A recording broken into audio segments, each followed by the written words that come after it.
Hey everyone, I'm Rebecca Franson and I'm with the Instaproofs team, and I am here today to interview Laura Murray, and I cannot wait. Looks like she just popped on. Before I add you to this convo, Laura, I'm just going to give a little quick introduction to you, and well, actually, I'll have you hop on while I'm doing it so you can commentate. All right, so I'm going to add Laura right now. Hey, Amanda. Hey, guys. Looks like she's popping in. Just a second. It says it's connecting, connecting. Connecting, connecting. Oh, hey! Hey, How are you? good. How are you? Good. So you are coming to us from Colorado Springs, is that right? Yes, near Denver.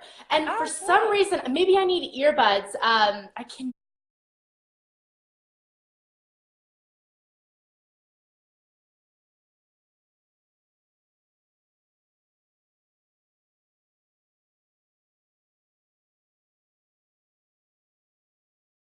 barely hear you now that we're connected. Okay, how about now? Is that any Okay, I better? think it maybe, first time, let me see if I can stick earbuds on and if that will be any better. Okay, cool. Well, while you figure that out, I'm going to flip my screen and give everyone who's watching a little bit of an intro about who you are. Can you hear me better now? Is There we that go. better? Yes, with earbuds, I can hear you much better.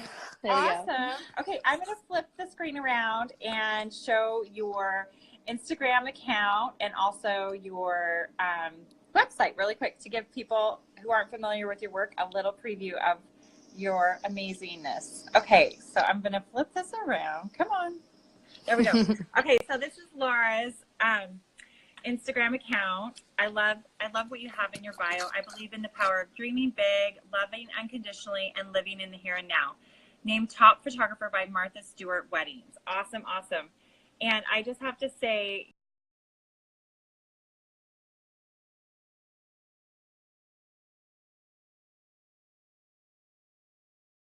your work is amazing.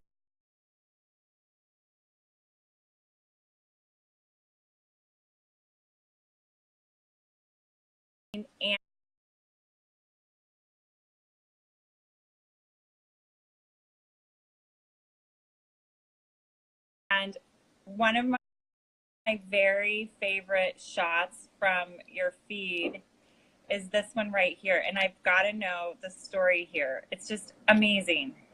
So Oh, thank beautiful. you. That is Thank just you. gorgeous. It's so gorgeous. What's the So, story on this one? So that was actually a shoot for Rocky Mountain Bride magazine. I have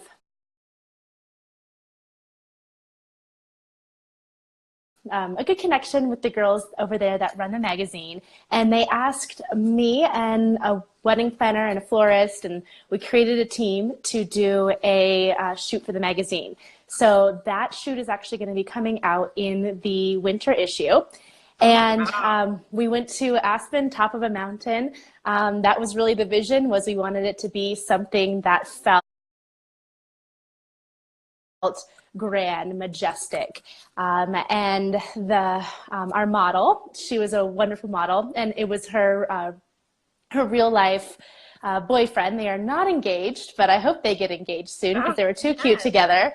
But they were our models for the shoot, and I had her stand there. I loved the way that the light was coming in at an angle, and I had her fling her dress several different times. I think we shot it maybe 6 or 7 different times, and that was my favorite one. And it was shot on film. Awesome. Awesome. Awesome. It's so beautiful. And I'm going to Thank flip you. back to your feed here. Just amazing work. And then I'm going to flip really quick over to your website. And I'm just going to read your bio real quick. And please feel free to interject as we go along, just so people can have some background on you. Okay, I think her bio says, I was trained in mathematics prior to photography, which to me is so fascinating. That's so awesome. Um, there were always two sides to me, a technical and a creative. I love that, because I feel like that is such a huge benefit in photography, to be really good at that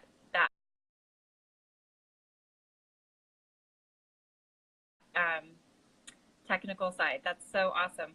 And then down lower it says her philosophies, your philosophies are to be photojournalistic and to be editorial. And anyway, I just love your philosophy. And if you haven't read through her bio, go check it out. And she has been featured in Sound Me Pretty, Martha Stewart Weddings, Brides. Basically, the list just goes on and on and on. So thank anyway, you. That's a little background on Laura if you're not familiar with her. And one little thing I wanted to ask you about, well, I want to ask you about a ton of stuff, but some little bird told me that you used to be a professional cheerleader. Is that right? That is correct. That was definitely a lifetime ago. But I posted some, it's over a decade actually. But I posted some questions on Instagram, and I had that was one of the questions. So on my Instagram currently is a photo in my stories of me in my cheerleading days. Oh, wait, I have to go look now. Oh my God. Yeah. Okay, I'm going to flip the screen again and just so Oh goodness. Oh goodness. Okay, wait. Hold on. Okay, I'm going to click on this. I have to click through. I think it's one of the later ones. Gorgeous. Oh, that's from the one I was. Oh, look, there you go. Are. About 10 years ago, and before I had 3 babies. Oh my gosh, look at this. Oh my gosh, I love it. That's so awesome. So you have like so much cool experience. And I'll let you go through these questions when in a minute, but you're like so multidimensional. You're a former cheerleader, a mathematician, and an artist. Yes. Amazing. That's an amazing combination. Well, I really struggled when I first graduated from college figuring out what I wanted to do. I went to CU Boulder, and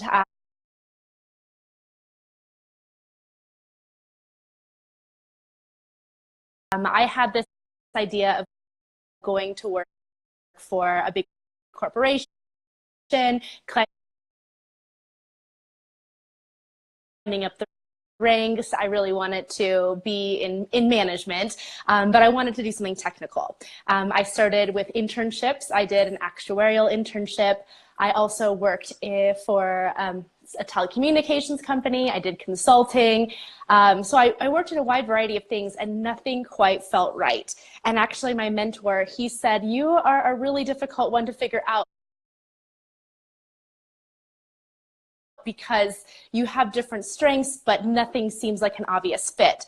And for me, I was planning my own wedding. I was 23 years old, and I loved my wedding photographer. It never had crossed my mind until that point that possibly I could be a wedding photographer. But I thought that she just had a dream job, and I thought that what she did really encompassed all the things I love. Getting to be creative, being entrepreneurial, working for yourself, running a business, and having a lot of variety in my day-to-day. So I asked her if I could start assisting her. And I had 0 experience. I was very fortunate that she said yes. And I went to a couple weddings with her. I was hooked. I bought my first camera shortly after. So the first wedding I photographed, I guess, I was using her camera. I was a third shooter. She said, just come along, see if you get anything, and no pressure on you. And so shortly after that, bought my first camera, and I haven't stopped since. I love what I do. It's a dream job. I'm really fortunate to be here. Oh, that's so awesome. What a great story. I love it. Thank you for sharing that. I feel like a lot of people go through, I don't feel like a lot of people just know from the beginning that it's photography that's calling their name. So it's so fun to hear everyone's journey to get there and how different it is. Yes. So, okay, I saw on your feed somewhere that you have twins. Yes, I do. They are 9 months old. How old? 9 months. Oh, they're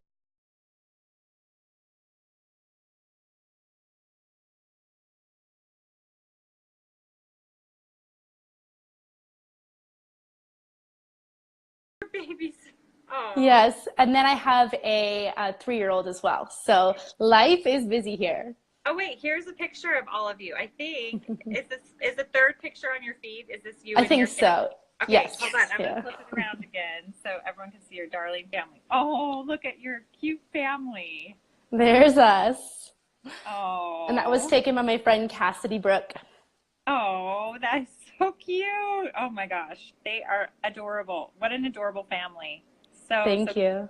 where was that photo taken? It was taken actually about 10-minute drive from our house. So I'm lucky to live in Colorado, surrounded by the beautiful foothills. Oh, that's so awesome. So, okay. So when you were shooting with your wedding photographer, was she a film photographer or was she a digital photographer?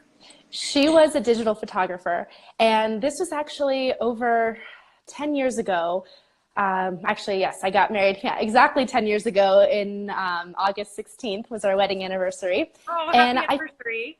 thank you. And at the time, I actually didn't even consider film. I just,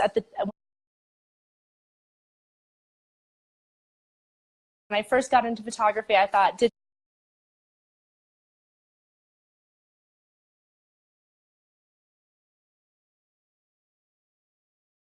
is what I want to shoot. And it was maybe 3 years in. I've been shooting film for about 7 years now total.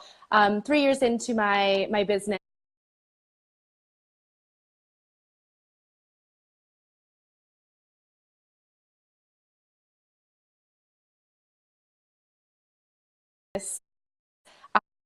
I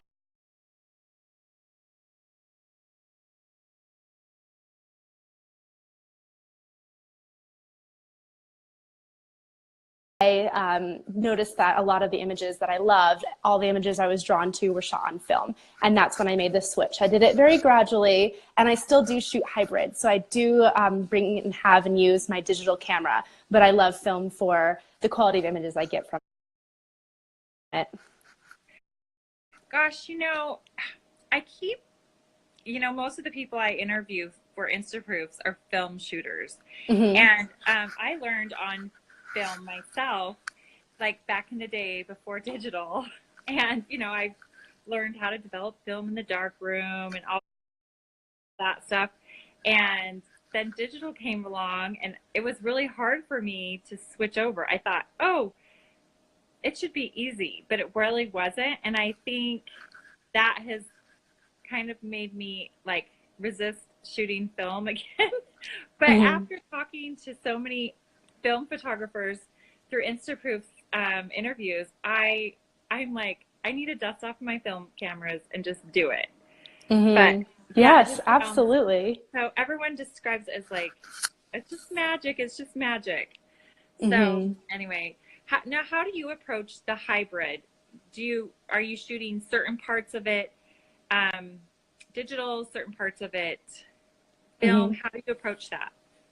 So I wear a hold fast strap on the wedding day, and I have my Contact 645 with the Zeiss lens on one side, and then I have my 5D Mark IV with a 50 millimeter typically on my other side. And those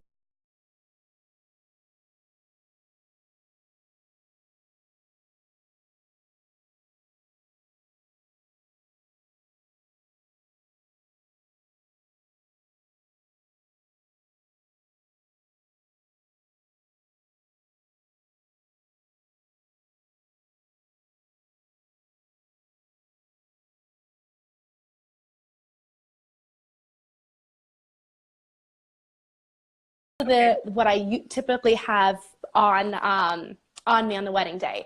I will shoot majority with natural light. I shoot a lot of film. So I love film in natural light situations, and I like to have the digital on hand for some backup. So I'll shoot some digital frames here and there as well, because it's nice to have that. And then also too, if we end up going into a situation where I'm not loving the light as much, I might shoot that digitally.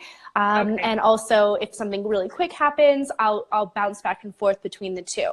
When I edit, I put everything in chronological order, and most of the time I will use the film photos, and then I will add in the digital photos, and I'll edit them in a way that will make them feel cohesive, that makes them feel like the film. So I use my film photos, the colors I get from that, to edit the digital photos. So the gallery is a mix, but majority during the day is done on film. So what's your favorite film stock, would you say? Or do you have several, or what's your thought on that? I mostly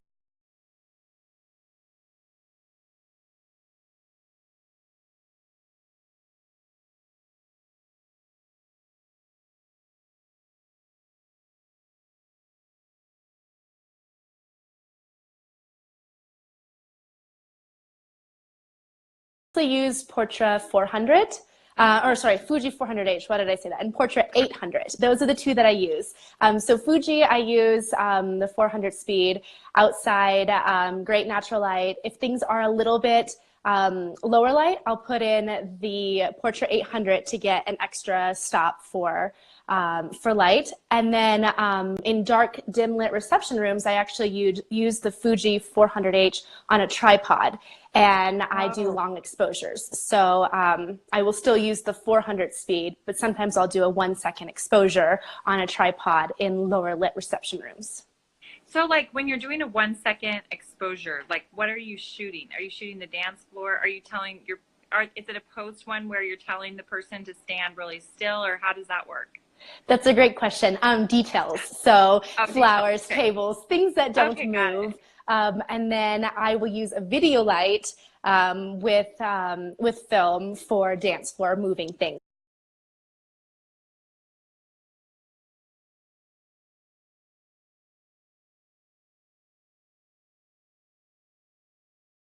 So that way I don't have to do 1 second. Yes. Yes. Okay, cool. That sounds awesome. Well, so, sorry, I switched my backgrounds. I was wanting to stay in front of my computer so I could show some of your work, but that light was just like so blah.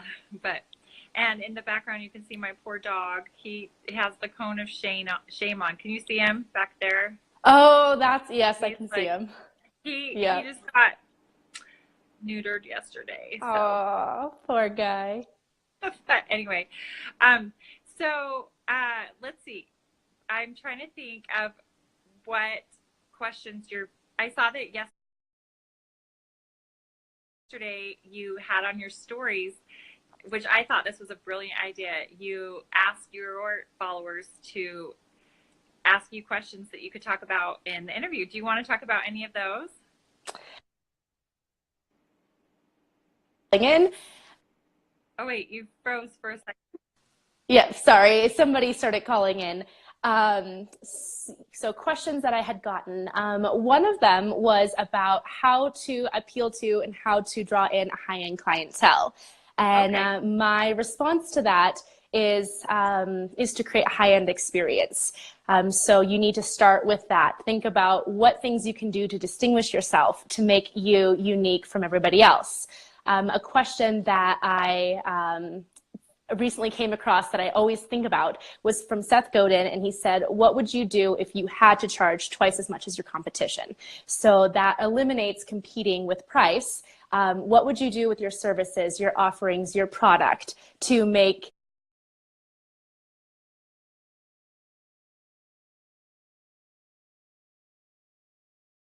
you more unique? And I think that is the first step in creating a high-end experience and getting those high-end clients. So what kinds of things are you doing with your onboarding process? Are you making your clients feel confident that they made the right decision to hire you?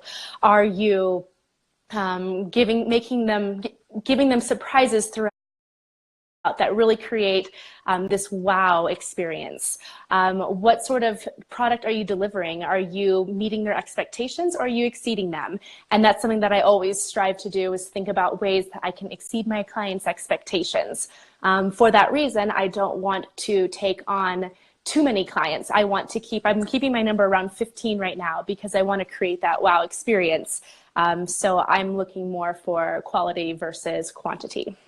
You know what? I think that is great advice. I feel like there's a lot of, when photographers are starting, especially shooting weddings, they feel like there's power in numbers, and that if they're a good photographer, they're going to have, X amount of weddings per year. And the more photographers I talk to who are seasoned and, charging, like Karen Hill, who I spoke with last week, I believe her weddings are, 10 grand and up. And, they're not shooting, crazy amounts of weddings. They're focusing, like exactly what you said, they're focusing on the client experience and making sure they have time for each and every one. And I think that advice is golden, and I wish everyone who is starting could really get that, because otherwise I think burnout just happens, don't you think? Mm-hmm. Oh, yes, I think so too. And I think in the beginning, you can do more. And I think it is good to do more weddings in the beginning, because then you can get in so many people's networks. I remember when I was first starting, maybe I was 2 years in, and I was listening to a photographer talk, and it was about how to avoid burnout. And he said that he's felt it many different times. And being 2 years in, I was like, oh, there's no way I'm not going to get burnt out. I love what I do. This is such a great job. And here we are almost 10 years in, and I really do not feel burnt out. I haven't once, because I'm able to control how much work I'm taking on. So by looking at supply and demand, adjusting pricing, creating a high-end experience, there's always something new, I think, to work on, something I can improve on, something I can learn. And when I'm doing all those things, I'm staying engaged, I'm staying interested, I'm staying excited. That is such good advice. That is such good advice. Thank you for sharing that. Thank you. So you mentioned, when you were talking about Seth's quote, like doing things to surprise your clients and to really help them feel like they made the right decision in hiring you. Can you share anything you do in your business to do those two things, to surprise your clients and to help them feel reassured that they made the right choice in hiring you? Mm-hmm. So first of all, communication is paramount. It is the key to my business. So I am very easy to reach and very quick to respond. That is always my goal. So from day one, they feel like they have this really open line of communication. So I just have to interrupt, like you have young children, like, and babies and twins, like that is amazing that you can, make yourself so accessible. So when you're saying that you're easy to reach, like, are you giving them out your cell number or your email, or how do you manage that? Because that's not an easy task to have young kids and high-end clients. Like that is like a feat. Well, my clients, they do have my cell phone number, but I find 97% of the time they want to email. So I do spend a lot of time on email. But the way that I do that with kids is so in my life right now, there are basically two things I'm doing. One is caring for, spending time, and enjoying my kids. They are young, and they are very needy. And also I love this time. So that is definitely priority number one in my life, is making sure that I have the time and the quality and the energy to spend with my kids. But then my second priority is my business, is my clients. And so when they are asleep, I will do email. I wake up early in the morning, and I also do email and editing. I have really great processes for making this easier. Can I stop you right there? Mm-hmm. So how early? I have noticed, people who are super successful are always waking up early. And I'm like, I'm so not an early bird, but it inspires me to hear about people who are waking up early. So tell me, what is early to you? I want to know. So it depends on the stage of my life. So prior to the twins, 5:15 was the time I like to wake up because my toddler, he would wake up about 7 a.m. So that gave me some really great time in the morning to work. However, I still from time to time get woken up by the twins in the middle of the night, or our toddler is now, since he's potty training every time, like 2 or 3 times in the middle of the night, he's got to get up and go to the bathroom. So early now is 7 a.m. However, we have an au pair. So we have a nanny who lives with us. She's from Brazil, and she does care for the kids while I'm working. So I can still get an early start, but while everybody's awake. And then basically anything else, well, and then I exercise, that's important. But then everything else, basically I outsource. So I don't do a lot of cleaning. I don't do very much cooking. I don't drive to the grocery store. I do Amazon Fresh. And I also, like, if I need new clothes, I just order them online and ship back what doesn't work. So I've removed things that I don't really enjoy, that's not adding great value to my life. I've removed them from things I need to do. So our house is just a little bit messier than it might be in the past. And our au pair is really, really great at picking up after the kids. And then, yes, with the invention of Amazon Fresh, like, I don't have to step foot in a grocery store. And we do a lot of things that are easy to eat on the go. So that basically I pick what's most important in my life: my kids, my family, my work, my clients, and exercise. Those are the most important things. And that's all I'm doing right now. I'm not doing any of the things that aren't. You need to write like an ebook or something. You have it figured. No, seriously, like, you have it figured out. That is amazing. And I think your advice is spot on. I feel like so many women think that they have to somehow do it all. And it's like, it's not possible. You can have it all, but you got to pick what you personally are doing. And absolutely. I feel like sometimes there's guilt. I don't know. In my circle of friends, like, I have someone come clean my house twice a month or every 2 weeks. And I feel like some of my friends, even if they can afford it, they just don't want to do it because there's like some sort of guilt complex going on. But man, you should write an ebook. Do you have an ebook? Do you have like some? I don't, but I have lots of ideas for things that I want to start sharing. In the beginning of my photography career, I really focused on learning, growing, practicing, and refining my processes, my ideas, the things that are important to me. And now we're going on almost 10 years in business, and I want to start teaching and sharing the things that I've learned, the things that make life easier. I would promote it. I am the founder of the Hub Camera Mama, and we have anyway. I know our people on camera. Oh, good. Love it. Lots of ideas. So I've been writing down ideas for ebooks or ways to help people really become organized and most effective and most efficient in their lives. And that wasn't a topic that was very interesting to me until the kids, because I had all the time in the world to spend to me, my business, my clients, and my husband. It was easy. But now I found that I really have to be efficient, diligent, and I have to have these processes in place. I love it. I just want to like hang out with you and follow you around for a day and see how you do it.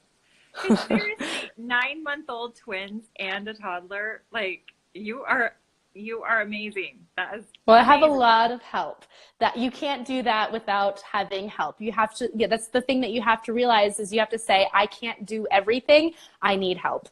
And we've got grandparents, my parents, my husband's parents, they help out all the time. And then we've got this wonderful au pair who is so trustworthy, and she does such a great job caring for our kids too. But I still really carve out a large chunk of time every week to make sure I'm spending with them. The last thing I want to do is look back and regret that I worked through their baby years.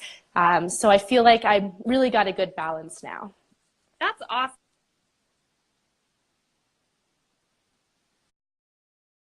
And I would totally buy your ebook. Write one. I hope you write one, because I would totally buy I think it's cutting out. Can you hear me? Yeah, I can hear you. How about me? Okay. Am I cutting out? Oh, I can hear you now. Yes. Okay. I was just saying I would 100% buy your ebook. Well, good. I better get on it. Yes, get on it. I have 78,000 followers on Camera. Oh. Did I cut out again? I think it's cutting out. For some reason, I'm having a hard time hearing you now. Oh, okay. Is it my internet connection or your internet connection? Well, I'll just let you talk. Hello? I can hear you. Can you hear me? I can't hear you anymore.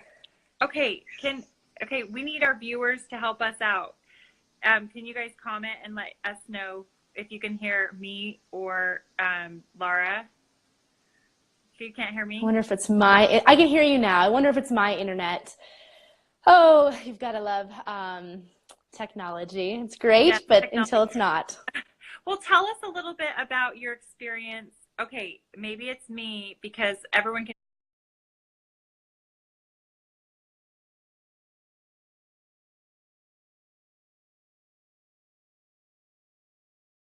hear you.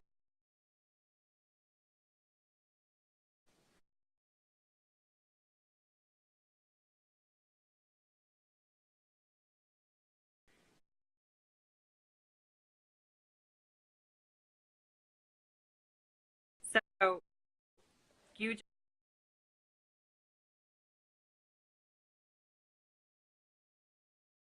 talk. Okay. Okay. So, tell us about your experience with Instaproofs. Instaproofs, yes. I switched about 2.5 years ago, and I'm so happy I made that decision. Prior to Instaproofs, I was actually self-hosting a photo cart, which I really liked because I had a lot of control, and there was, if you talk about money, just a one-time fee. So there was no monthly fee, but you self-hosted it. And I did that for many years until I got hacked. And somebody hacked my photo cart and inserted their PayPal email address. And luckily I caught it very, very quickly, but I had to hire a firm to come in and unhack my account. My URL and my hosting. So we got everything cleaned up, and then I promptly deleted that app. And the reason why I got hacked was I wasn't maintaining, I guess there was an update and I missed it. And so it left it vulnerable. And that was something that I was a little bit, I mean, I used to work in IT, so I'm familiar with that. But as I say, my priorities in life are really taking care of my clients. I don't want to be on the back end doing website updates.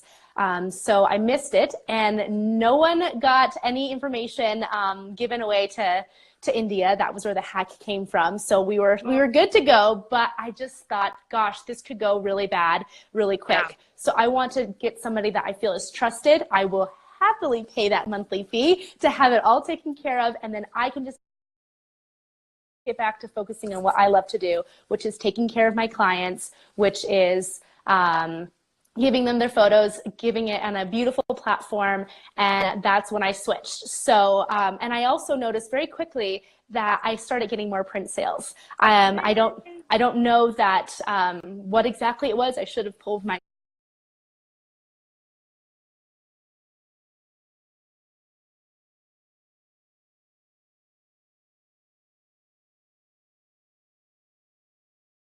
clients, but I noticed once I switched to Instaproofs and I set up my emails and my the first 2 week sales, and when I got all those things implemented, I did notice that more print sales were coming in, and I've been very happy not switching back to any other proofing site anytime soon. Yay, that's awesome. That's so great to hear. I know the back end stuff is on a website is totally not my favorite thing at all. Yes, it's like you can do it, but is that where your time is best spent? Not really. Yes. Okay, can you hear me now? Yes, I can hear you now. Okay. All right, awesome. Okay, so we were starting to talk about the questions people had asked you on your website or on your Instagram through the stories. Mm-hmm. Are there any other ones you want to talk about? Well, I think I touched on this before, but I got a couple questions on my gear, what I use. Do I shoot all film? Do I shoot digital? And I did touch on that earlier, but I am very much hybrid. I do some, I've been editing now for 10 years, trying to get that look of film, actually probably about 7 years in trying to make my digital photos look like film. Sometimes you can, sometimes you can't, but I do find it's helpful when I have a film photo next to a digital photo so that I can make the colors mimic that film photo. That's my goal for my gallery, is for everything to feel very cohesive, so that you can't necessarily tell which ones are film, which ones are digital. But the way that I can do that is by having lots of film images in there to set the tone on the colors that I want. And then at nighttime, I do use a lot of digital. I think it works great in low light situations, which I find to be helpful. Let's see. So that was one of the questions about film versus digital. I can't actually think of, what other questions do you think people would want to hear? Well, I know me personally, I just have random questions that aren't Sure. even necessarily about photography, but like just some of the things. Well, one of the things I think I started asking you, and then I kind of went off on a tangent, but I was asking about how do you make your clients feel, you know, that extra, like they're being taken care of. And you mentioned that, you know, you make sure that they feel like they can reach you whenever. And then I think that led to a tangent, but what other things do you do to surprise them and delight them and give them that experience that you want them to have? Yes. So recently I've switched to Dubsado, which is a CRM tool, and I'm very, very happy with it. So it helps remind me when I need to communicate with them. So which emails need to go out when. So in advance, I laid out and mapped out, okay, this is about 100 days before the wedding, I want to touch base about this. And 5 days before the wedding, I want to touch base about that. 30 days before the wedding, I want to send this email. And so it lines up all my emails. I've created, basically they get the outline, and then I fill in the extra to customize the templates.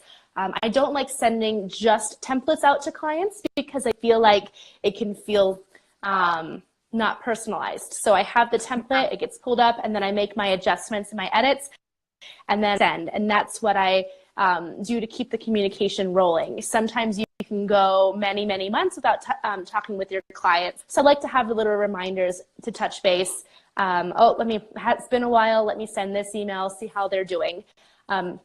Something I think I want to start implementing is, which I don't currently do, I came up with this a couple days ago, email. We all do email, but how often do you call your clients? Just to say, hey, I just want to see how you're doing. So some people want to be called and some people. So through Dubsado, I think I'm going to send them a form in the beginning with some questions, and it's, do you prefer email, do you prefer phone, or would you like both, and what's a good time to reach you? So what I want to start doing is just calling, checking if they're interested in a phone call. I think that phone calls can be a lot more honest. Instead of an email, you can convey your tone, and then they're just a little personal check-in. You get to know your clients better. And then I do have little things that I send throughout the process that just lets them know I'm thinking of them, things that I've personalized that really fit me, my brand, my experience. I will mail. So I'll put two things in snail mail for them throughout the process. And then afterwards, just delivering a beautiful product via mail. So I think that it's really easy as a photographer to say, here's the digital files, because that's what your clients want. But I encourage you to find something tangible to send them. Maybe it's built into their package, but having something tangible show up on your steps and have it be an experience to open it once the wedding is done, is something that I think will really surprise and wow and make your clients become raving fans. That's awesome. And you don't have to answer this if you don't want to, but how much is your average wedding client spending with you? Yeah, that's a great question. My pricing currently starts at $7,000. So that includes an assistant photographer. It includes 200 4x6 prints in an archival, and it includes 7 hours of coverage. But a lot of my clients do choose to add on things like albums, dinner coverage. They add on engagement sessions. So it goes up from there. That's awesome. That's so awesome. I feel like there's a lot of people out there who would love to be at that price point. And what I'm hearing from you is that being organized and being very deliberate and being very personable is the key. Well, and obviously being an amazing photographer. Oh, thank you. Well, the way that I really approach pricing is, and I've done this since the beginning, is supply and demand. I think it's very important first, especially as a beginning photographer, to figure out what are your costs. What is the minimum you need to make to stay in business? And a lot don't know their numbers. They don't know how much they're spending on their websites. They're spending on client gifts and packaging, your camera gear, and all the different things that you need to spend as second shooters. So figuring out what are your costs. And then I think the next step is really supply and demand. How many people are wanting to hire you? And once you book too many where you feel like you cannot deliver that wonderful customer experience, it's a really great idea to raise your pricing a little. In the beginning, I raise my pricing gradual every time. So I was always working on that client experience, always working towards making my clients happy, and then maybe every 3 I'd raise it just a little bit. I don't do that as much anymore because I feel like I'm at a point where I'm happy with my pricing and my supply and demand is fairly consistent. In the beginning, I think the more you need to continually raise your pricing, or else you might end up feeling trapped in a certain price point. Awesome. That's such good advice. So Can you hear me? I had for you was if someone is in the beginning stages of their photography journey and they want to go into business, what are some resources, some learning resources that you used or some that you would recommend? So the thing at the beginning that I loved and I thought was incredibly valuable for my career was I attended conferences of UPPI. That was my favorite thing to do in terms of learning and growing. So I went to WPPI four times in a row, and I felt like I built relationships with other photographers, some really wonderful friends that I still use today as sounding boards for different ideas, because they're in it, they're with you, they're growing alongside you. Loved their courses, and then I loved the trade show floor, which I was able to look at what I thought fit my brand and my clientele the best. So I think that's a must attend for every photographer. And then I also loved working and meeting people locally.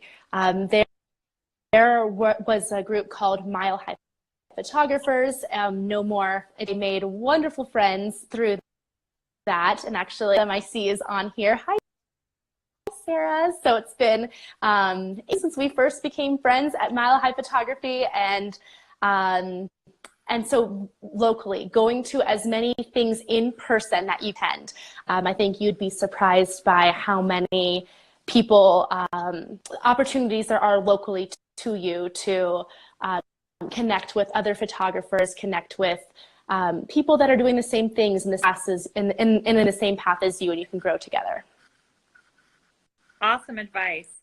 I can still hear you right now, but I can't see you. Is anyone else? Is Laura frozen for anyone else? But we can still hear you, so that's good. Well, that's good.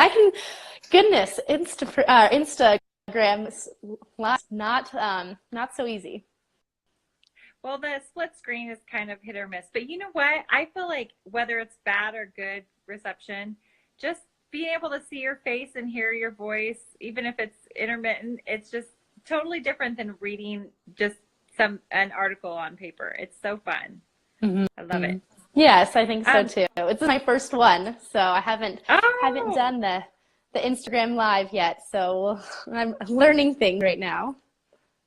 Yeah, okay, so other people are saying frozen, but I can hear her. So that's great. I mean, it is what it is. I would love it if I was with you in person. I got to have like a lighting crew and a camera crew. That would be awesome. But oh yeah, you know, budget. So anyway, but okay, one last question from me, and then if you have anything else to leave us with, what inspires you? Do you have a particular photographer who inspires you? Maybe it's not photography at all, but what, or books or nature, or what kinds of things inspire you? So what inspires me changes, but what's inspiring me right now is ways to be organized, ways to change my daily habits, and ways to just be the most effective person I can be. So that I'm reading a lot about right now. I don't know if you guys know the author, but I'm loving his books. I just finished Smarter, Faster, Better.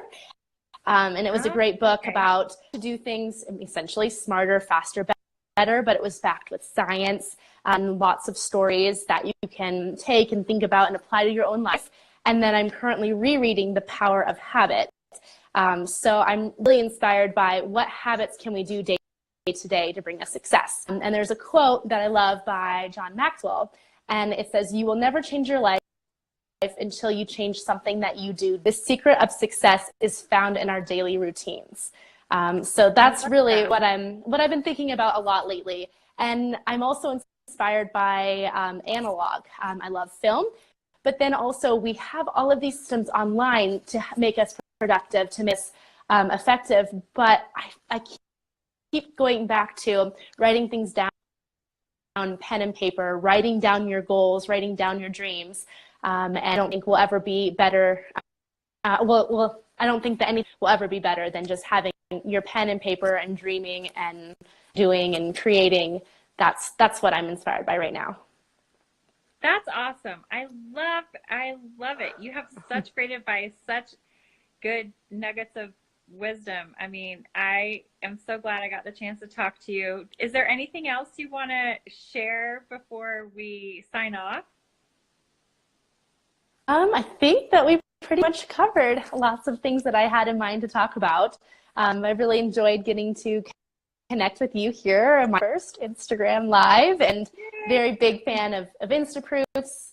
Definitely from them, that they make my job easier, for sure. Awesome. That's so great. Well, thank you. I learned a lot from talking to you today, and if you write an ebook, sign me up. I want to be the first in line to buy it. I will absolutely keep that in mind. Thank you so much. It's so great to talk to you, Laura. Have a great rest of your day. Bye. You too. Bye.